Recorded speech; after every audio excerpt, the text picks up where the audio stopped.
اعوذ باللہ من الشیطان الرجیم بسم اللہ الرحمن الرحیم اللہم صلی علی سیدنا و مولانا محمد معدن الجود والکرم وآلہ واصحابہ وبارک وسلم۔ ہم تو غفلت میں رہے اور رات بھر سوتے رہے، بخشش امت کی خاطر مصطفیٰ روتے رہے۔ بعض روایات میں آتا ہے کہ ایک نوجوان جو کہ بڑا اللہ کے ذکر سے غافل تھا، وہ ایک بزرگ کے پاس آیا، آ کر کہتا ہے کہ میں نے ایک خواب دیکھا ہے، اس کی تعبیر بتائیں۔ اچھا خواب دیکھنا یہ بڑی خوش نصیبی ہے، اور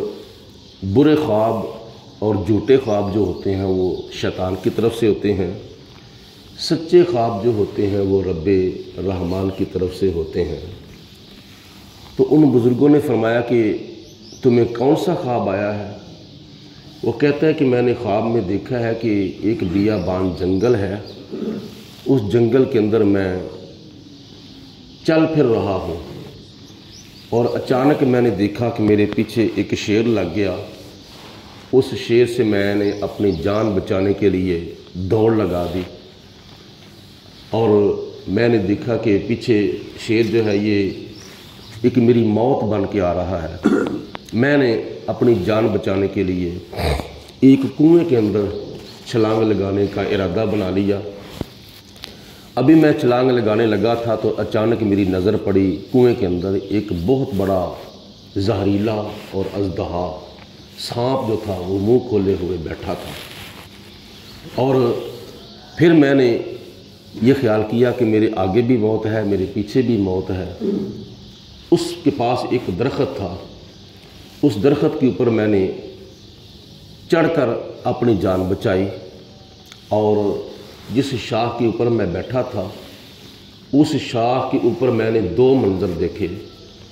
ایک منظر تو شہد کی مکھیوں کا چھتا لگا ہوا تھا، اس کو میں نے کھانا شروع کر دیا، اور جس ٹہنی کے اوپر جس شاخ کے اوپر میں بیٹھا تھا اس شاخ کو ایک کالے رنگ کا چوہا آیا، اس نے اس کو کھانا شروع کر دیا، ٹکنا شروع کر دیا، وہ چلا گیا۔ اس کے بعد سفید رنگ کا چوہا آیا، اس نے اس کو ٹکنا شروع کر دیا۔ باری باری آتے ہیں، کبھی کالا آتا ہے، کبھی سفید آتا ہے، حتیٰ کہ اس شاخ کو ٹک کر کھوکھلا کر دیا، اور وہ شاخ ٹوٹ گئی اور میں نیچے گر پڑا اور میری آنکھ کھل گئی۔ یہ میرا خواب ہے، اس کی تعبیر بتائیں۔ تو ان بزرگوں نے کہا کہ اس کی تعبیر یہ ہے کہ جس جنگل کے اندر تو چل پھر رہا تھا وہ جنگل یہ دنیا تھی، اور اس دنیا کے اندر تو نے غفلت کا شکار ہو کر زندگی گزارنی شروع کی ہوئی ہے۔ تجھے اللہ تعالیٰ کے ذکر کا خیال نہیں آتا، تجھے آخرت کے، قبر کے، حشر کے، حساب و کتاب کے فکر کا خیال نہیں آ رہا۔ تو اس غفلت کے اندر تو چل رہا تھا، اس دنیا کے اندر، یہ دنیا غفلت کا شکار تو ہو چکا تھا دنیا میں، اور جو شیر تیرے پیچھے لگا تھا وہ شیر تھا حضرت عزرائیل علیہ السلام، جو کہ ملک الموت اللہ کا فرشتہ ہے، جس کی خدا تعالیٰ نے روح قبض کرنے کے اوپر ڈیوٹی لگائی ہوئی ہے۔ تو آگے آگے ہے اور موت کا فرشتہ تیرے پیچھے پیچھے ہے، اور جس کنویں کے اندر تو نے چھلانگ لگانے کا ارادہ کر لیا تھا اس شیر سے بچنے کے لیے، لیکن وہ جو کنواں تھا وہ تیری قبر تھی، اور اس قبر کے اندر جو بہت بڑا زہریلا اور بہت بڑا سانپ تھا وہ تیری قبر کا عذاب تھا۔ اور قبر کا عذاب کیوں تھا؟ تیری غفلت کی وجہ سے، دین سے دوری کی وجہ سے وہ تیری قبر کا عذاب تھا۔ اور جس درخت کی شاخ کے اوپر تو نے چڑھ کے بیٹھ کے چند لمحات گزارے تھے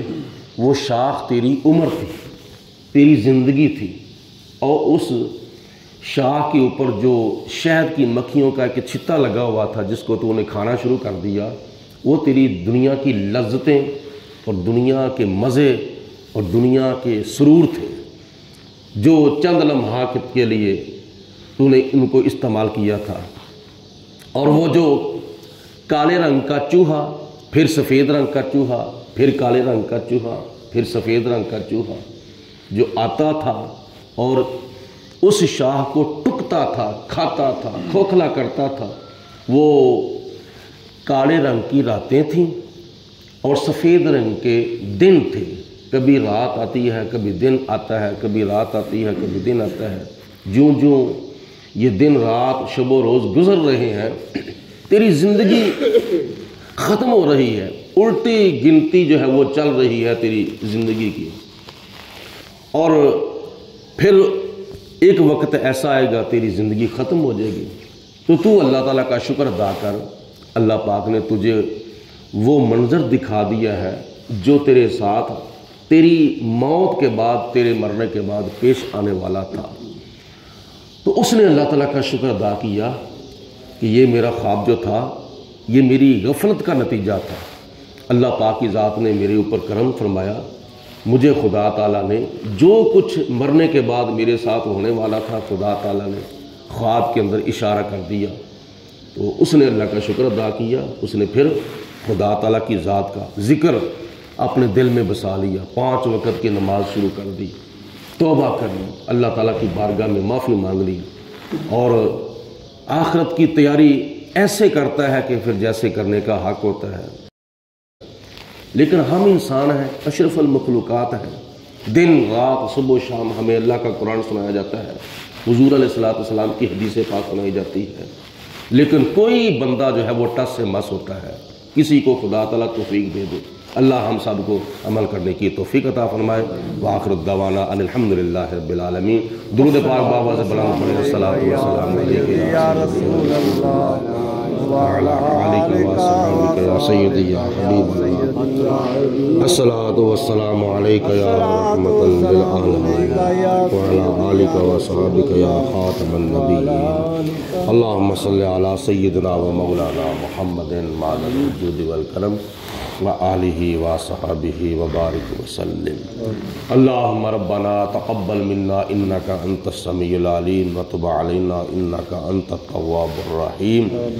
ربنا اغفر لی ولوالدی وللمؤمنین یوم یقوم الحساب واعف عنا واغفر لنا وارحمنا انت مولانا فانصرنا علی القوم الکافرین۔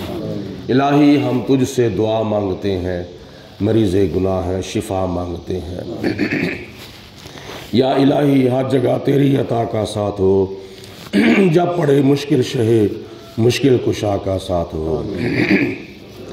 یا الہی جب چلوں تاریک راہ پرصراط آفتاب ہاشمی نور الہدا کا ساتھ ہو، یا الہی گرمی محشر میں جب بڑکیں بدن دامن محبوب کی ٹھنڈی ہوا کا ساتھ ہو۔ وصلی اللہ تعالی